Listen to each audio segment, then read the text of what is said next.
Xin chào các bạn, mình giới thiệu với các bạn bộ lục giác đây này. Nó bỏ trong hộp, không bỏ trong hộp này thôi của ELORA ha. Đó, thì bộ này là 162S-KTTX, mà thấy nó có 2 chữ T thì nó sẽ có loại có lỗ, nó có loại nó không có lỗ. Tôi biết đầu sao á, cái này không lỗ không? Cái này là TTX, TX thôi, này KKTX thôi, còn thằng này là TTX, hai thằng khác nhau. Thì cái loại này là đầu sao mà không có lỗ, không có lỗ là nó đạt như vậy. Để có lỗ là mình lấy cái bồi ra đi. Quan trọng trong clip này là cái này đó, thì cái này nó có cái lỗ, lỗ vậy, lỗ để nó vặn cái con ốc nó tên chưa, lót tên chưa. đầu sao nó có lỗ, lấy cho anh cái máy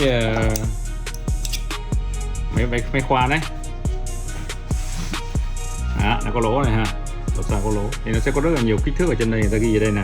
Ví dụ đầu này đi ha, cái đầu này này, đầu này nó sẽ có là T27, T30, T40, còn cái đầu bên đây sẽ là T25, 20, 15, 19. Thì nó hình như hơi giống con tôm tích như vậy, tôm tích cho nên ngoài Bắc gọi là con bè bè. Đấy, thì cái con vít nó có lỗ như thế này nó sẽ vặn cho con ốc có nhụy, nó có nhụy đây.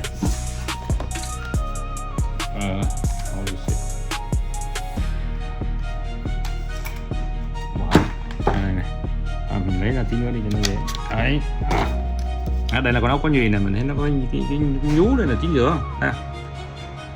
Đây có là cái nhụy giống như cái nhụy của bông hoa vậy đó.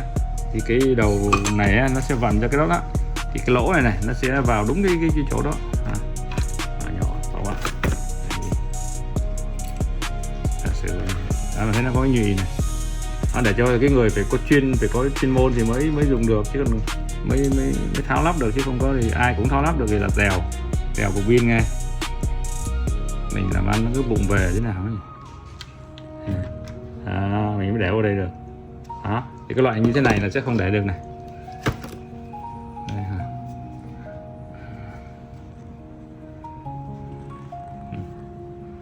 Đó, cái loại nó như thế này sẽ không bỏ vào được, mặc dù nó cũng là đầu sao này.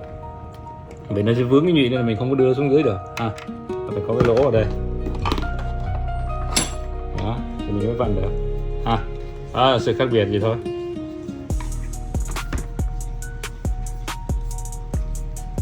Thằng này nó có cái khay gạt này, nó dễ lấy lên này.